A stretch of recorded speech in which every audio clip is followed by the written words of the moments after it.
पात्रो जी।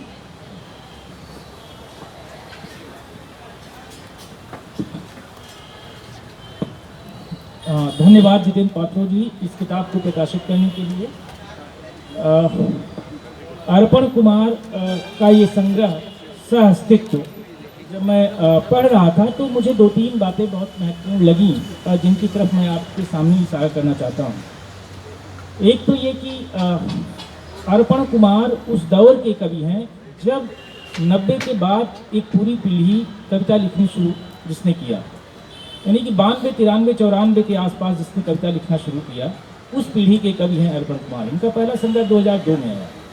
तो 90 के बाद घटित होने वाले जो परिवर्तन हैं, उन परिवर्तनों को उन्होंने अपनी कविता का आधार बनाया, और उन परिवर्तनों में जो सबसे महत्वपूर्ण बात थी वो ये थी कि एक जो पूरा दौर बदल रहा था, उस दौर में ऐसा लग रहा था कि जैसे हमारी संवेदनशीलता छीज रही है, हमारा घर द्वार छूट रहा है, हमारे रिश्ते बहुत नाजुक होते जा रहे हैं। एक संयुक्त परिवार का विघटन बहुत तेज़ी से 90 के बाद पुनः आया। हम लोग जिस पीढ़ी के हैं उसमें हम सब लोग देख ही रहे हैं कि माँ बाप गाँव में हैं, यहाँ हम लोग एकल हैं।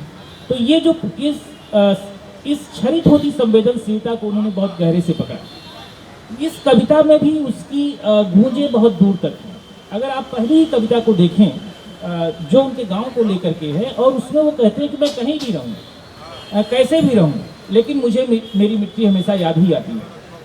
तो ये जो स्मृति का दौर है, क्योंकि केन सारोवीवा की जो हत्या हुई नाइजीरिया में 95 में, मैं उसमें पढ़ ही रहा था, जेनयू में था।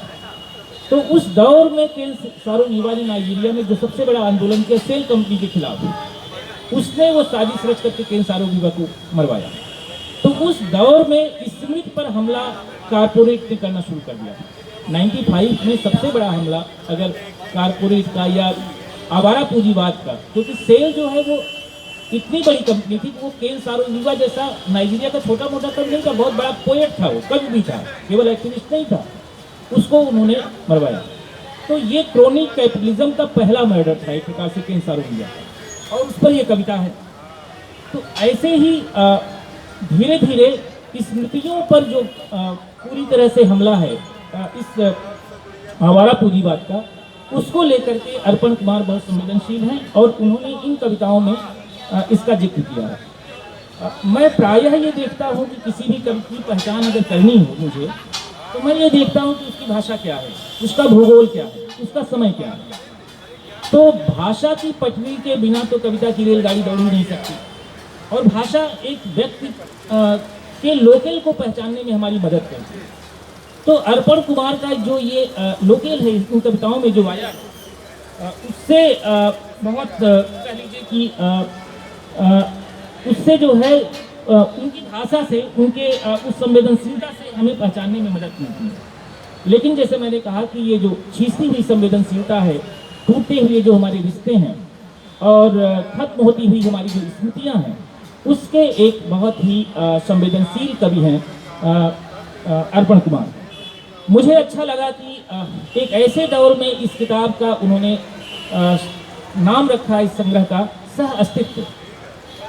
पीसफुल को एग्जिस्टेंस आज दुनिया के लिए सबसे बड़ी चुनौती है। तो एक शांतिपूर्ण सह अस्तित्व हमारा कैसे रहे, और वो सह अस्तित्व अलग अलग केवल मनुष्यों का नहीं, इस पूरी सृष्टि, इस पूरी कायनात में जो लोग मौजूद हैं, वो नदियाँ हो सकते हैं, वो पेड़ हो सकते हैं, वो चिड़िया हो सकता है, वो मनुष्य हो सकता है, वो विभिन्न जात समुदाय धर्म के मनुष्य हो सकते हैं, उन सब के बीच कैसे हमारा एक शांतिपूर्ण सह अस्तित्व बने, ये हमारी बहुत बड़ी चुनौती है। क्योंकि आज हम देख रहे हैं कि आप देखते हैं नदियाँ मर रही हैं। आप पिछले कितने वर्षों से, हजारों सालों से किसी ने ये नहीं कहा होगा कि 4 नदी और बन गई। हमारे पास जो नदियाँ पहले से चली आ रही वही प्राय हो रही हैं। हमारे पेड़ जिस मात्रा में कटे हैं, उन मात्राओं, हमारे बचपन में मैं सुल्तानपुर जाता था तो लखनऊ से सुल्तानपुर के बीच में दोनों तरफ पेड़ों के इतने पेड़ थे कि मतलब आसमान नहीं दिखाई देता था। आप गर्मी में चले जाएं तो छाया छाया में ही चले जाते थे। आज एक पेड़ भी नहीं है, हाईवे बन गए, पेड़ खत्म हो गए।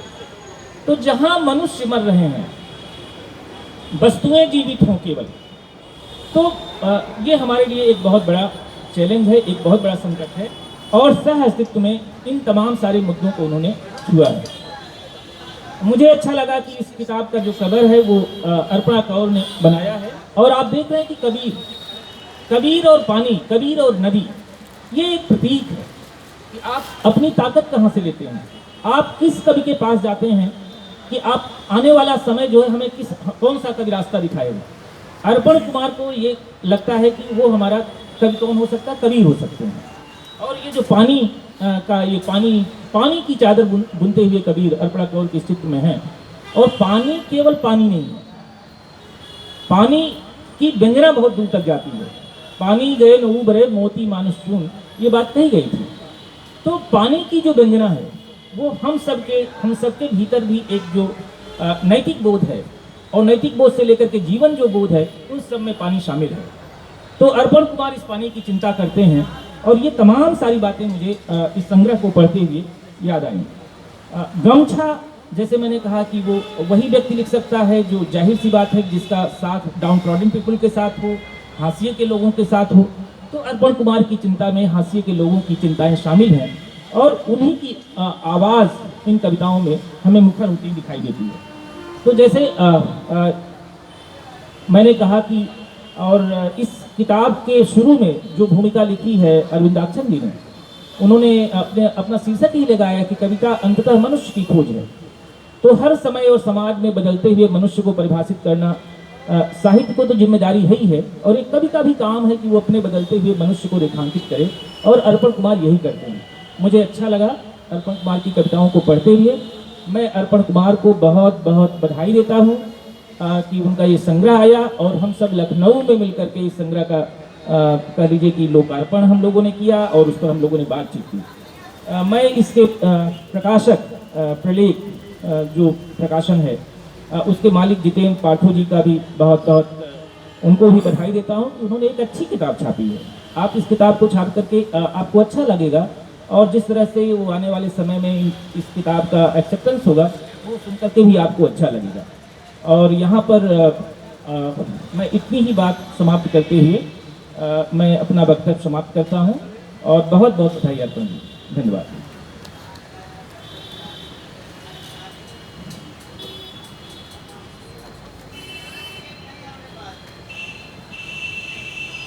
किताब के विषय में बहुत खूबसूरत आपने कहा सर।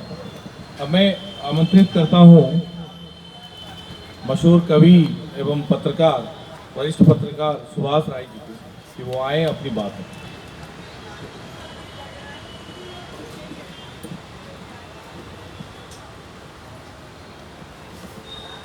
आदरणीय शिवमूर्ति जी, जितेंद्र पात्रो जी, अनिल त्रिपाठी जी, अर्पण कुमार जी, नलिन भाई, मैं जब इस किताब को ऊपर से देखता हूँ या देख रहा था कई बार, तो जो चीज़ें पहली नज़र में ध्यान खींचती हैं वो इस पुस्तक का शीर्षक सहअस्तित्व, अर्पणा कौर का चित्र जो इस पुस्तक के ऊपर दिखाई पड़ता है, और दो टिप्पणियाँ जो बहुत महत्वपूर्ण हैं। एक टिप्पणी अरविंदाक्षन जी की और दूसरी टिप्पणी प्रियदर्शन। इन दोनों ही टिप्पणियों में मुझे लगता है कि अर्पण कुमार की कविताओं को समझने का सूत्र है। अरविंदाक्षन जी लिखते हैं कि अर्पण कुमार मनुष्य धर्मी कवि हैं। उनका कवि अपनी कविताओं में व्योम की यात्रा नहीं करता है, बल्कि अपनी मिट्टी से होकर उसकी यात्रा संभव होती है। प्रियदर्शन लिखते हैं कि अर्पण कुमार का यह संग्रह सहअस्तित्व आपके संवेदना संसार को बहुत सारे रीतते बीतते अनुभवों से दोबारा जोड़ता है। आपका वह संसार आपको लौटाता है। आप बहुत ध्यान से देखें तो जो पहली कविता अर्पण कुमार जी की है, अपने गांव में लौटते हैं, अपना पता देते हैं। मैं ये मानता हूँ कि जो कविताएं कवि का पता नहीं देती हैं वे संदिग्ध कविताएं हैं। जो कविताएं कवि का पता देती हैं, उसकी भाषा का पता देती हैं, वो कहाँ रहता है उसका पता देती हैं, वे कहीं न कहीं प्रामाणिक कविताएं हैं और कहीं न कहीं संवेदनशील कविताएं हैं जो समय को संबोधित करती हैं। गांव केवल गांव नहीं है मेरे लिए। मैं ये मानता हूँ कि गांव हमारे लिए हमारी जड़ें हैं। अगर हम जड़ों से कट गए, आपने देखा होगा कि विस्थापन का यह दौर, अभी कुछ दिनों पहले जिस तरह से देश भर के तमाम हिस्सों से लोग अपने गांव की ओर भाग रहे थे, यानी कि जब कहीं आसरा नहीं हो, तब कहीं रहने का ठिकाना नहीं हो, तब गांव ही लौटा जा सकता है। और ये कवि अपने गांव में खड़ा है। अर्पण कुमार अपने गांव से ही शुरुआत करते हैं। वो कहते हैं कि गांव ही हमारा पता है और गांव ही सहअस्तित्व की जो भी भावना दिखाई पड़ती है या जो समाज के लिए या प्रकृति के लिए भी जरूरी है, वो गांव ही हमें देता है। अगली कविता में इसका विस्तार करते हैं, जिसका जिक्र किया गया। गमछा, गमछा प्रतीक है गांव का। गमछा शहर में जाता है तो बहुत सारे काम में आता है। गमछे में आप गमछा बिछा के आप ताश खेल सकते हैं, गमछा बिछा के आप साथ मिलके खाना खा सकते हैं। ये गमछा अर्पण कुमार कहते हैं कि एक पुल की तरह काम कर सकता है। पुल यानी गांव और शहर के बीच का पुल, गांव और शहर को जोड़ने वाला पुल। हिंदी कविता में पुल को मैंने कई बार कई जगह आते हुए देखा है। नरेश जी की एक बहुत मशहूर कविता है, पुल पार करने से नदी पार नहीं होती, नदी पार नहीं होती नदी में धंसे बिना। पुल गेय जी की कविताओं में भी आता है कि पुल जो बनाते हैं, उस पुल से सेनाएं गुजर जाती हैं, उस पुल से सेनाएं गुजरती हैं तो रावण मारा जाता है, राम जीतते हैं। लेकिन पुल बनाने वाले इतिहास में बंदर कहलाते हैं। लेकिन हम इतिहास को बदलने का काम कर रहे हैं। हम ये समझने का काम कर रहे हैं कि नहीं, जो पुल बनाएंगे वही सह अस्तित्व को बरकरार रखने की कोशिश करेंगे। अर्पण जी की आखिरी जो कविता है, सह अस्तित्व। सह अस्तित्व क्यों जरूरी है? आप देख रहे हैं कि जिस तरह प्राकृतिक आपदाएं चारों तरफ आ रही हैं, जिस तरह विनाश का माहौल है, जिस तरह हमने प्रकृति को असंतुलित कर दिया है अपने विकास की योजनाओं के नाते, तो वह केवल प्रकृति के लिए ही नहीं बल्कि सारे जीवन के लिए, केवल मनुष्य का जीवन ही जीवन नहीं है, बल्कि मनुष्य के जीवन में जो सहायक हैं वे सारे जीव मात्र हैं। कहीं अपनी कविता में अर्पण कुमार जी कहते हैं कि मैं तुम में भी हूँ, तुम मुझ में भी हो, सारा जीवन मुझ में है और मैं सारे जीवन में हूँ। कबीर जो इस किताब के कवर पर दिखाई पड़ते हैं, कबीर का एक दोहा है, शायद आप सब जानते होंगे कि जल में कुंभ, कुंभ में जल है, बाहर भीतर पानी, फुटा कुंभ जल जल ही समाना, यह तत् कहे ज्ञान। यानी ये एकता है, जो आत्म की एकता है, यानी बाहर भी जल है और भीतर भी जल है। हम महसूस नहीं करते हैं, हम एक अलगाव महसूस करते हैं, और जब अलगाव महसूस करते हैं तो जो हमारे बाहर है उसको नष्ट करते हैं, उसके विनाश में जुट जाते हैं, उससे फायदा उठाने में जुट जाते हैं। लेकिन जैसे ही हम कबीर के रास्ते पर चलें और जैसे ही हम उस एकता का अनुभव करें कि नहीं, जो बाहर है वही भीतर है, जो प्रकृति में है वही हमारे भीतर भी है, जो दूसरे जीवों में है वही हमारे भीतर भी है, यानी कि सारा का सारा जीवन, सारी की सारी प्रकृति मनुष्य के जीवन के लिए उपयोगी है, आवश्यक है, इसलिए उसका संरक्षण होना ही चाहिए। मैं ये मानता हूँ कि अर्पण कुमार की कविताएं आज के समय को संबोधित करती हैं। जैसा कि नलिन भाई ने कहा कि उनकी कविताओं में राग है, लय है, लयबद्धता के साथ उनकी कविताएं आगे बढ़ती हैं। कोरोना काल की भी कई कविताएं हैं इसमें, और कोरोना काल में जो अलगाव दिखाई पड़ा, जो विस्थापन दिखाई पड़ा, वो दोनों को संबोधित करती हुई कविताएं हैं। मैं अगर इन कविताओं को सूत्र में कहना चाहूँ तो 2-3 सूत्र मैंने बनाए हैं। ये कविताएं स्मृति के द्वार पर नए स्वप्न के लिए दस्तक देती पवित्र पुकार की तरह है। दूसरा, ये कविताएं लगातार छीजती, अपने दंभ और हिंसक रूप में खुद को नष्ट करती, प्रकृति को रौंदती, कुचलती दुर्दांत सभ्यता के विनाश अभियान के विरुद्ध एक खुली ललकार की तरह हैं। ये कविताएं कवि की कल्पनाओं में रची जाने वाली एक सुंदर सह अस्तित्व पर टिकी स्वप्निल दुनिया की ओर कदम रखती साहसिक नवाचार की तरह है। तो मैं ये कहूँगा कि इसमें एक पुकार है, मैं ये कहूँगा कि इसमें एक ललकार है, मैं ये कहूँगा कि इसमें एक नवाचार है। और मैं ये भी कहूँगा कि अर्पण कुमार की कविताओं में जो जीवन रस है वो कहीं ना कहीं हमारे अपने लोकेल से या उनके अपने लोकेल से, और वो लोकेल जो केवल स्थानीयता से संबंध नहीं रखता है, बल्कि उस स्थानीयता में भी एक वैराग्य है। स्थानीयता भी समूचे ब्रह्मांड से, समूची प्रकृति से अपने को जोड़ती है। उसका जो जीवन रस है वो इन कविताओं में दिखाई पड़ता है।